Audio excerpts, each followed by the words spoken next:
Hey there, Wild Night Squad. The year is 2021. It's time to clean up your act. Well, mostly. Get your hands on a bar of Sleepy Dragon soap. Sleepy Dragon soaps are handmade, vegan, and full of skin-loving ingredients like avocado oil and shea butter, giving you a super creamy lather. From now until February 28th, my listeners will get 10% off when you use promo code Rocky at checkout. Just visit etsy.com/shop/Sleepy Dragon Soaps. Follow them on Instagram at Sleepy Dragon Soaps. Sleepy Dragon Soaps. Ethical luxury.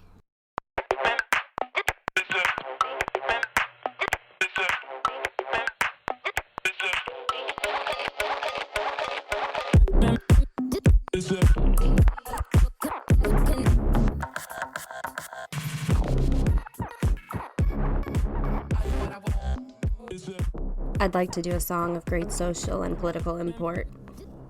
It goes like this. Well, I decided to escape here because I am not in charge, and there ain't no souls depending on me. So I thought I'd put my feet up, give my brain a little re-up, 'cause you gotta fill your own cup, yes indeed. As I sat in Cancun airport after my pandemic trip, I had to squeeze and squint and strain on both my eyes. What I saw was disbelieving, and my brain must be deceiving. Now my plane is up and leaving, but that was Ted.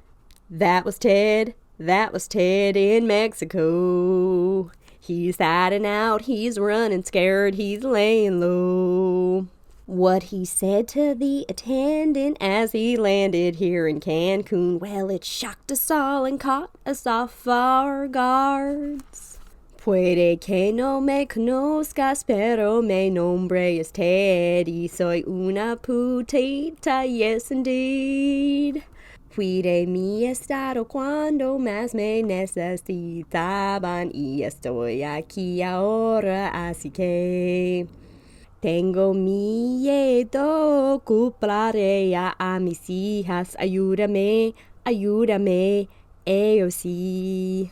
She said, I speak perfect English and I know you're lying, Ted. I could tell just from your little beady eyes.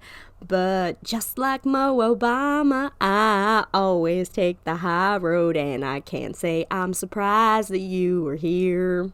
So I'll just say bienvenido, and I hope you like your stay here. Drink the water, it is safe. You'll be fine. That was Ted in Mexico. He's hiding out, he's running scared, he's laying low. Blame your kids, blame your wife, we know the truth. That's it.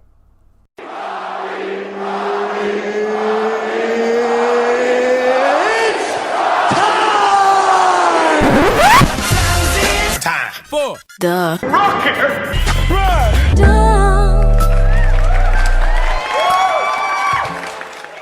Welcome to the Rocky Rundown, where you get to learn a little bit about my week. Well, we're still in the pandemic, right? That's no shocker, this never-ending purgatory of knowing when to do my laundry by when I run out of my last hoodie. It's become a form of measurement for me. The hoodies. This week, I want to give a few shout-outs and a few recommendations. I'll start with the shout-outs. A couple of my close friends from college have been writing full-length plays, and their work is great. I'm super duper fortunate that I have a lot of talented and creative friends, and be able to say that their plays are great and say it truthfully and honestly and from a place of pride. Just so proud to be friends with people who have these light bulbs of ideas and then they follow through with them. So congratulations to you guys. A lot of these plays are just in the early stages. So hearing them out loud and hearing the work that's been put into them and how good they are already, when they are edited and things are taken away and added, it's just going to keep enriching them. And I don't know. I love having really creative people in my life. I know you guys come here for the down and dirty stories, but we like to get real on Wild Nights too. Ideas become things, people.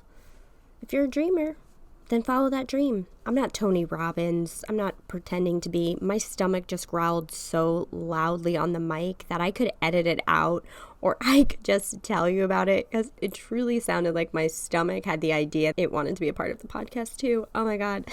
That was so funny.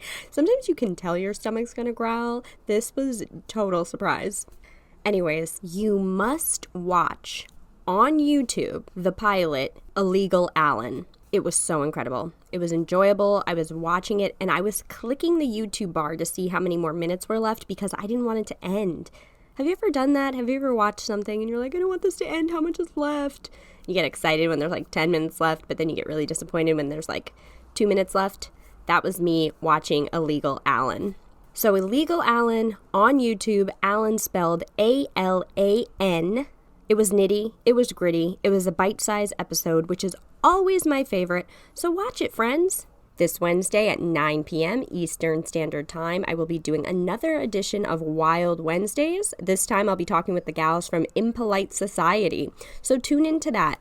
This past Wednesdays was really successful. Thank you to everyone who tuned in, and so I'm going to keep them going. My guest this week is comedian Gwen Sunkel.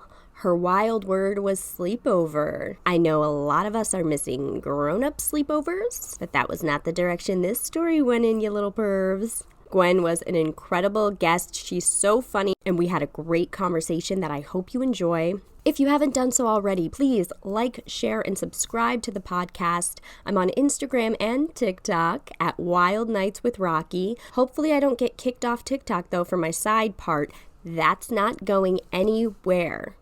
Yeah, maybe one day I'll experiment with a middle part. I'm happy to do it. But for right now, let's stop side part shaming people. Come together. Thank you to those who have left a review. It does make a difference. And without further ado, enjoy my Wild Nights conversation with Gwen. Gwen, thank you so much for doing the podcast. Welcome. Hi, thank you so much for having me. I'm stoked to be here. I love your pink headphones. Those are so cool. Thank you. It's my favorite color. Gwen, yes. How has your quarantine experience been? What have you been up to? Well, Rocky, it's been a little crazy. It's been a little crazy. Yeah. So in my not comedy time, I am a nurse practitioner and I work in palliative care, which is like the step before hospice. Okay. So people who like have a life-limiting illness, but they are still might be seeking like curative treatment for it. There could still basically be a chance, essentially, with that. Perfect. Yeah. So, obviously we've been very busy. And I visit people in their homes. So, we really and once we were able to get like a regular access to PPE, we've been seeing people in their homes pretty much since like April. Right. So my workflow hasn't changed too much, but it like outside of work, obviously not doing nearly as much comedy and, missing my friends and all that stuff. Yeah. Would you say that you are missing sleepovers? Oh, so missing sleepovers. So Gwen's wild word that she gave us was sleepover. Yeah. So let's jump right into it, Gwen. Tell us your wild night sleepover story. Wild night sleepover story. Okay. So I moved around a lot as a kid. Okay. We like never lived any one place more than like 2 years. So moved around a lot because of my dad's job.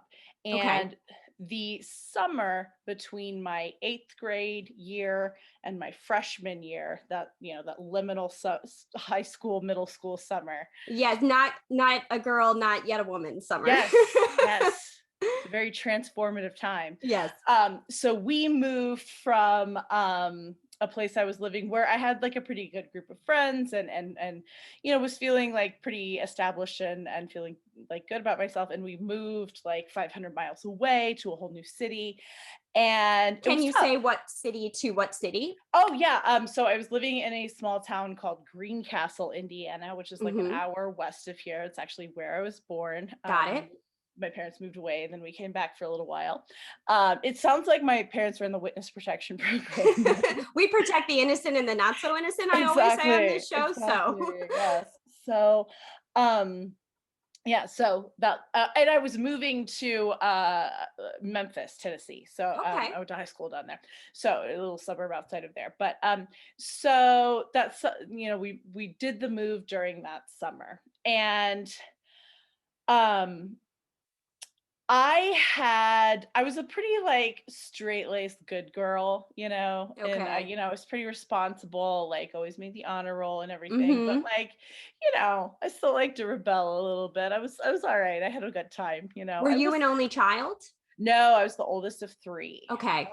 So I did have a lot of like responsibility thrust upon me in Of such a way. course. But Yes. sometimes I mean I was buying the CDs with the parental advisory sticker without my mom's permission, like I was doing it. I could, Yeah, I was that out there. had my parents weren't too strict with, language and television that I watched. They didn't really care.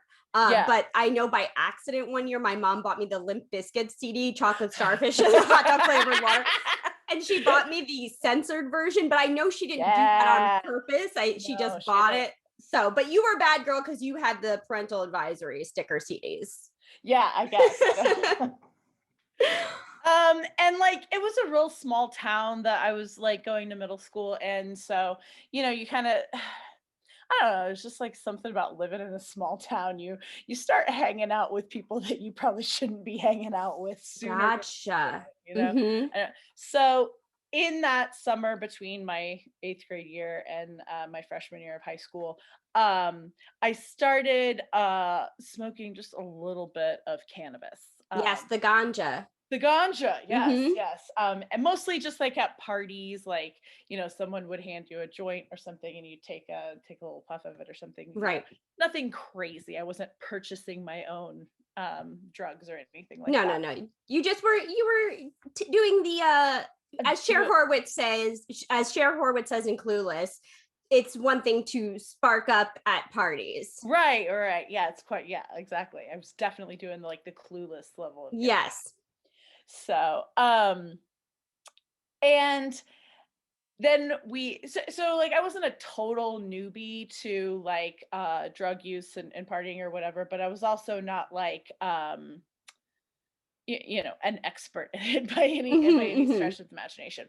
So when we moved, and I left behind 3 really great friends that I was super super close to, and I was real bummed, and I moved down to this new school, and I started this new school, and like everybody was kind of snobby and mean, and I didn't have a lot of friends, Right. and I like ate lunch in the bathroom by myself. Oh no. It was yeah. So It's it a was like that's a big difference to go from, yeah, having a crew that you find, especially when you've moved so much, yeah, finding a crew and then, eating on the toilet. yeah, exactly. And um at the old school I had gone to, like school in Indiana, they had like a rule that like if you played school sports or you had a parking pass, that gave them like probable cause or whatever to do random drug tests. So like Okay. everybody, yeah, the dumbest thing in the world. Like so like anybody who like wanted to park on campus, you had like a hang tag.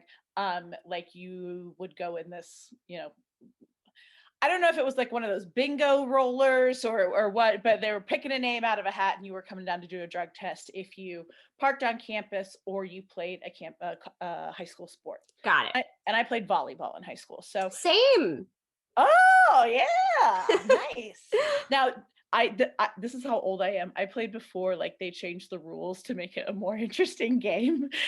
Okay, so I think this is how old I am. I was playing when they changed the rules. Gotcha, gotcha. Okay, so I think I was playing It was like shortly after, yeah, yeah. So 2003, 2004 is when I was okay, playing. okay. And by playing, I mean I was on JV, got Mhm. really into doing the scorekeeping for the varsity Nice. team, and my Yeah. parents came to see a plethora of games where I was the scorekeeper. Nice. Nice. Yeah, I was not very good. I didn't play volleyball in high school after that. I am not very coordinated. Mm, And also one of the things that they're looking for in organized sports is like consistency. They want you to be hmm. able to like, do the same thing every time. And Yeah, they're not looking for flukes. Yeah. And turns out I was a fluke. Okay. No, but, so anyway, I remember like one of the first volleyball practices I'm at, I was like, "Hey, other people on the volleyball team, does playing in a sport make you like eligible for drug testing?" And because I was like, because at my old school it did, and everybody was like, "What are you talking about? Oh my god, nobody uses drugs. Who uses drugs?" So Yeah. it was like two diametrically different cultures of Mhm. these schools and everything. So it's like, okay, I guess I'm not going to be using drugs while I'm here, mostly Yeah. because I don't know where to find them. Bummer, right. Yeah, yeah, but it was like, it wasn't that big a part of my life, so I didn't care. Yeah. But so for fall break, which is like October of my freshman year of high school, my mom is going to take me and my sister back to the town that we had just moved from to visit some friends for the long weekend, and I'm very excited about this trip. Mhm. And my three very good friends and I were going to have a sleepover Great. together. So this is where we get into the into the meat of the story. So, Saturday night of that weekend, I'm going to stay at my friend's house. Her parents live like pretty far out in the woods, and they have like a cabin on their property that was Okay. like not super rustic. It had electricity to it, but it was like, it was camping Yeah. ish. Mhm. And so we would often stay there for sleepovers. And what was going to happen on this particular night is that I was going to sleep over their house on Saturday night, and my mom was going to come by at like 7 a.m. on the dot to pick me up to drive, because we had like a 9-hour drive back to Memphis that night. Yeah. So um she's like, you can stay over with your friends, but like I'm coming to get you at 7, and this Mhm. is, so like, okay, all right. So I'm staying, I get to the sleepover, hanging out with my friends, find out one of my friends has brought us some cannabis, some ganja. And Oh. I'm so excited. I'm like, this is, Yeah. we're back to how things are supposed to be in my Gwen life. is back, baby. She's with her people. She's getting high. Yeah, yeah, we're eating a Totino's frozen pizza and reading each other's tarot cards, Of course. right? Like you do in the Yes. grade. I say as I have my tarot cards right next to me. Oh, No, I'm kidding. I love tarot. Yeah, no, I love it. Yeah. So we smoke this cannabis, and shortly into it I realized that something is not right. Um, Cool. something is not, this is granted, I've only been high, 5 or 6 times previously, but this is nothing like Mhm. how I've been high before.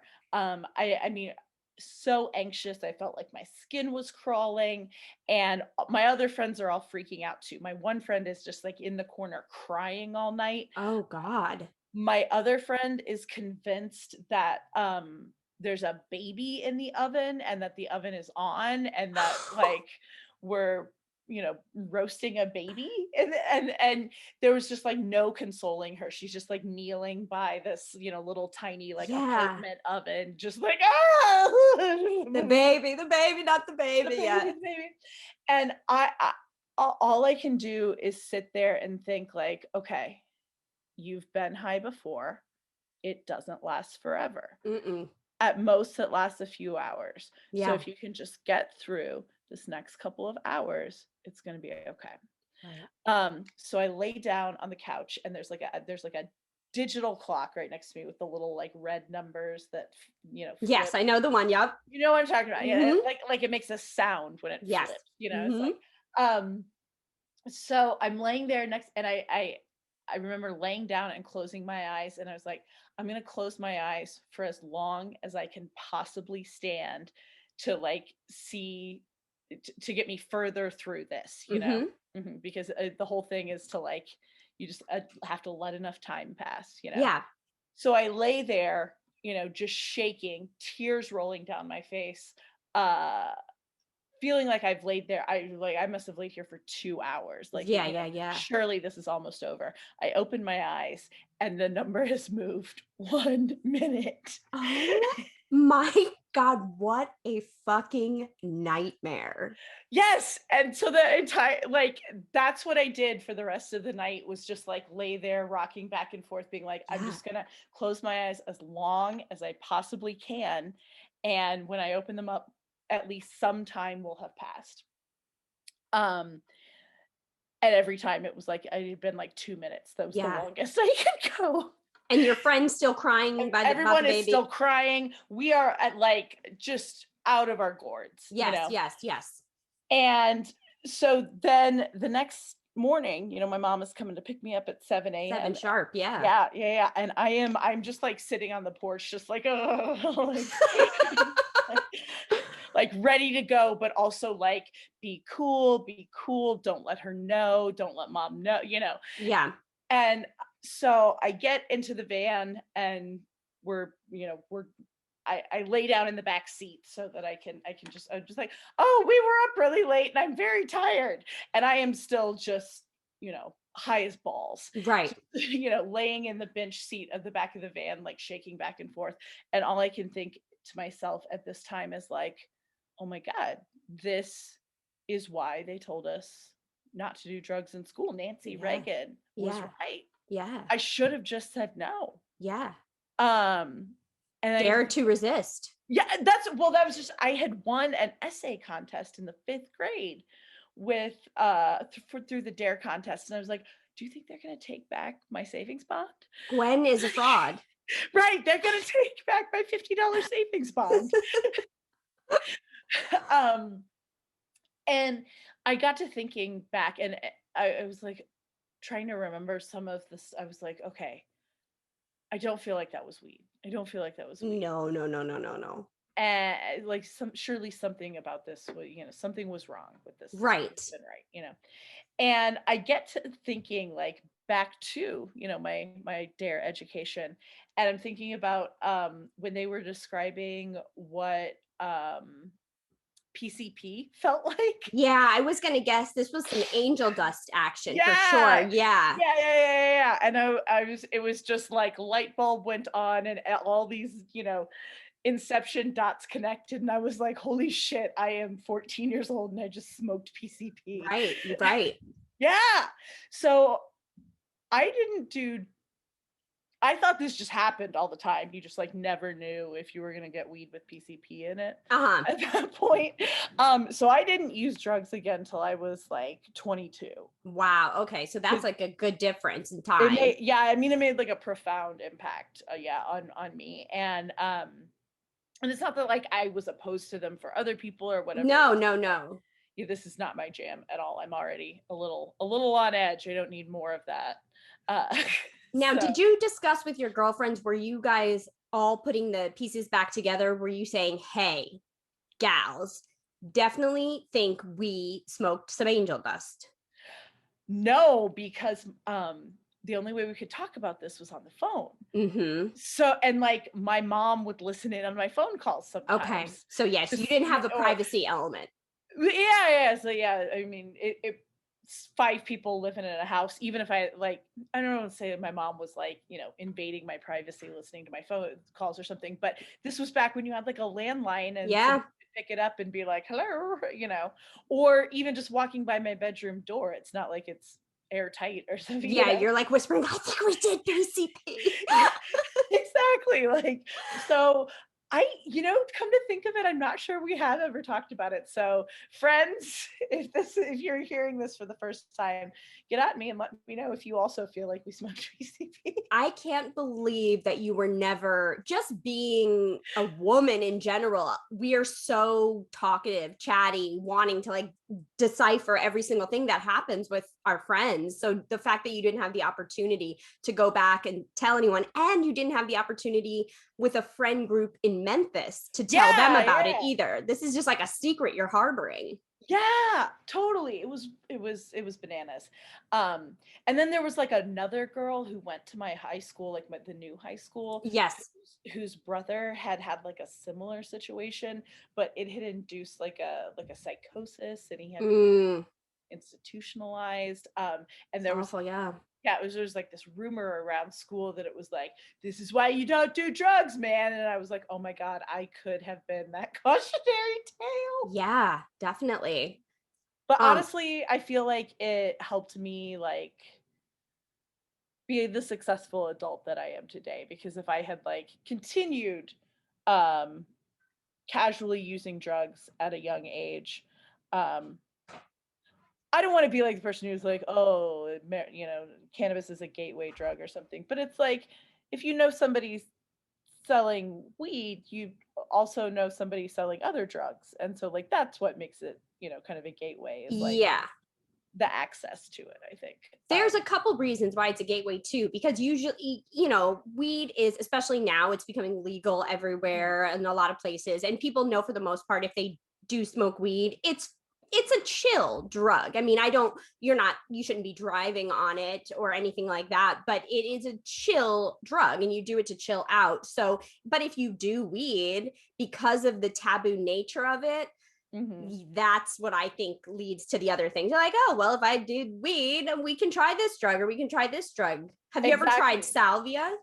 No, I have. So this has left an incredibly bad taste for like psychedelics and hallucinogenics, dissociatives with me, because I'm very scared to try any of that.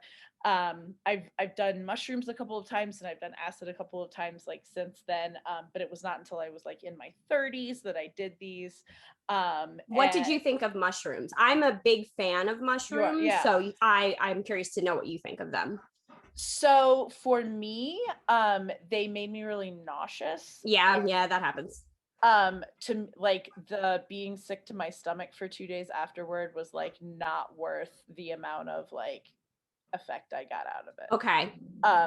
But people tell me they're like with anything, people are like, you're just doing it wrong. It's like you need to. No, it does make you a little nauseous, but did you feel like you had any kind of breakthroughs on it or no? I didn't really feel like I had so many breakthroughs, but it was like, you definitely get that like big serotonin dump, the next day when you're bopping around like, yeah, this is good. This is good. Yeah. And like everything just looks prettier and yes, it sure does. Sounds better and, feels better. So, but not in a way that is like out of control. Right. Yeah. Especially done in a safe place. Like I have no desire to do mushrooms indoors or, walking around. People will like to do them like walking around Manhattan or something. That's not really my jam. I want to be like with friends, feeling safe, doing it in the woods. Now I want to ask you also, what was your first experience with marijuana like afterwards? What made you say, okay, I think I'm ready? Yeah. So I was in college and I was having like a terrible time sleeping. It just huge problem sleeping. And so a friend of mine suggested I try it. She like smoked recreationally, and so she, not like a daily user, but on weekends or something. And she was like, yeah, I think it would really help you. And so I did try it, and I liked it just fine. Perfect. Yeah. I realized, oh my God, this isn't that experience that I had at the cabin. Yeah, this isn't laced with anything. The first time I ever did it, I was actually, I guess, a late bloomer to the game of weed. I had a boyfriend in high school for a long-term boyfriend who was the biggest pothead. I mean, this kid was smoking blunts every day to the face. But I liked drinking, but I never was thinking, oh, I want to be high on weed, probably because of the stigma around it, even though he was a gentle giant, like I, you have that stigma about it, what you learn in school. So when I had gone away to college, I came back, and it was towards the end of my freshman year of college. I came back to my hometown and I was still seeing him. And I kind of had felt like our relationship was drifting apart. So I thought, oh, I know what I'll do. I'll get high with him and this will fix everything. Oh my God. Did it solve all your problems? It surely didn't. He, in fact, got another girl pregnant about a month later. But that is a story for another podcast episode. But he and I went to one of his friends in my hometowns apartments or houses. This kid lived in like a basement, and the whole basement was lined with bongs and smoking pieces or whatever.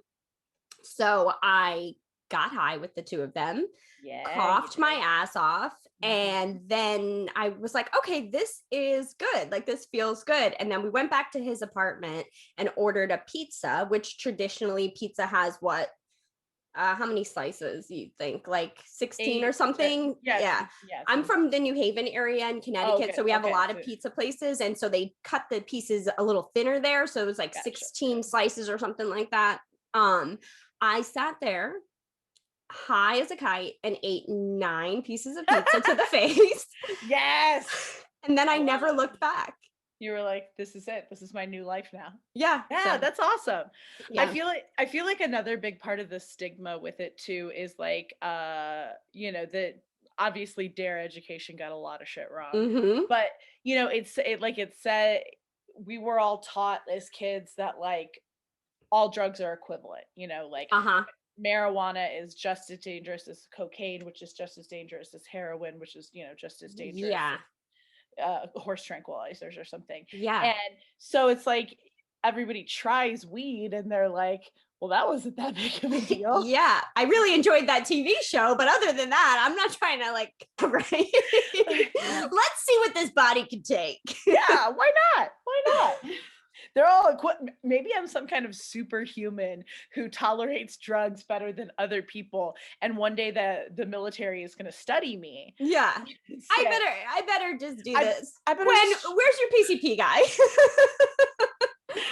I got a guy. it's Oh, it's actually like really dangerous, I think, the way that America classifies all drugs, which is why I'm mhm, grateful that psilocybin is becoming legal in a lot of places for mhm. therapy studies and depression, and Yeah, that weed is becoming legal, because it is dangerous to classify all those drugs together, and it's absolutely. ignorant to do so, and it could generate a lot. Racist It's and racist, and it can generate a lot of money into our economy if they just were like, hey, mhm. this is a positive, this is a positive, this is a negative. And I guess we are leaning in that direction. But Ri I say it all the time, I'm like, "I'll pay a 40% tax on it just to not have to, like, deal with the headache of, yeah, getting in trouble or whatever," yeah, and I get that, like, that's I'm coming from a place of privilege to be able to say that, but right. it's like, what are we doing? Yeah, what are we doing? What are we doing, please, the amount of revenue that states like Colorado, like,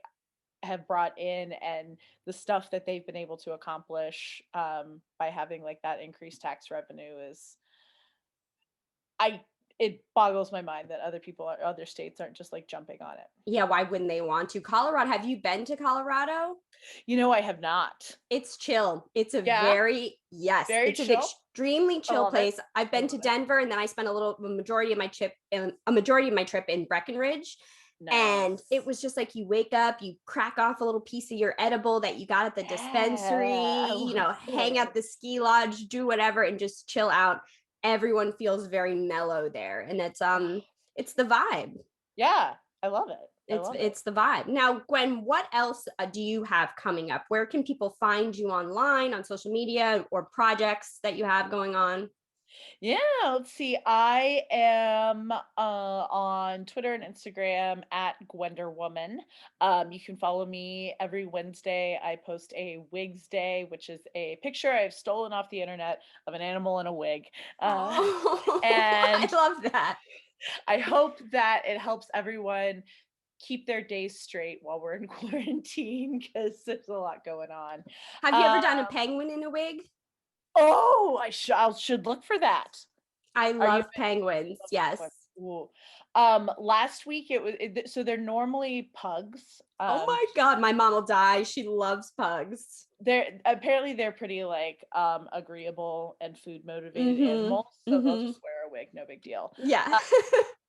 But last week I was looking really hard for a groundhog in a wig for Groundhog's Day, Mm-hmm. like something seasonal for the kids. Uh, and finding it was pretty hard. They were all pretty upsetting pictures of like taxidermied animals in wigs. Okay, rest in peace to those Yeah. groundhogs. Yep, yep. And I was like, all right, maybe we'll go a little different direction. Is there a squirrel in a wig? Maybe. Yeah. Something a little less creepy. A little less morbid. Yeah, yeah, yeah.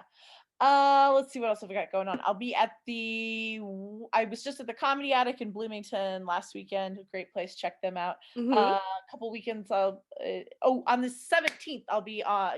This is relevant to people who don't live in Indianapolis.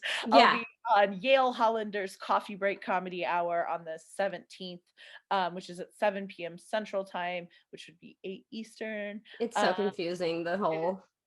and I live in Indianapolis, which you think we would be on Central Time, but no, we're on Eastern Time. Mm, It's so bizarre. So yeah, you can check me out doing comedy, much like this, much like this. online, or then I'll be in person at the White Rabbit Cabaret on the 26th and 27th doing comedy there. Are you nervous about doing that? Is it your first in-person show? No, no, no. I've done a couple in-person shows. Like I said, I was at the Comedy Attic last Yeah. weekend in Bloomington. For the places that I've like chosen to go, are um doing the best they can to keep everybody spread out and distanced. You have to wear a mask unless you are like physically eating a bite of food or taking Mm-hmm. a drink. They are doing a thing where people can watch from home. Oh, that's Like beautiful. over Zoom, or like at the White Rabbits, it's like a subscription thing. So I feel like it's hard. It's hard. It's like, on one hand, I don't want to encourage people to gather, but on the other hand, if we're like saying that masks and social distancing work, then let's do it. I'm also vaccinated now, so Oh, humble brag. I don't want to be a bitch to all of you, but I've been working in healthcare for the last year during a pandemic, so She's essential, ladies and gentlemen. so like if I can help these venues like stay open by doing a show, and the other thing about like comedy is it's like, we don't have to practice and rehearse together, we're Yeah. not on stage together, we're like rotating mics out, so it's as safe as we can possibly be. You know there aren't any right answers, but the other thing, like, we have to learn to live with this as well, because I sincerely doubt this is going to be the last time in our lifetime that there's another thing where we can't breathe the air. Yeah, I do think you're right about that. I do think you're right about that. Well, Gwen, this has been so much fun. I really appreciate you sharing that story with everybody. I feel like it was cathartic for you too, because that feels like it was on the inside for a while. It was. I hope my mom doesn't listen to this. Oh, no. Mom, she's listening on the phone. Did you know I was on PCP, Mom? And imagine, like, I just picture her going back home to Memphis and telling your whole family, I picked Gwen up from the sleepover and that bitch was on PCP. Can you believe it? That's her last sleepover. It is. Yep. But this was a blast, Gwen. I'm going to share all your stuff so everybody knows to follow you, because you are extremely funny. Thank you. So I appreciate you being on the show, and I appreciate, as just an American and a citizen of the world, I appreciate you being essential. So thank you for your hard work too. Yeah, thank you. Thanks, Gwen. Yeah, bye. Bye.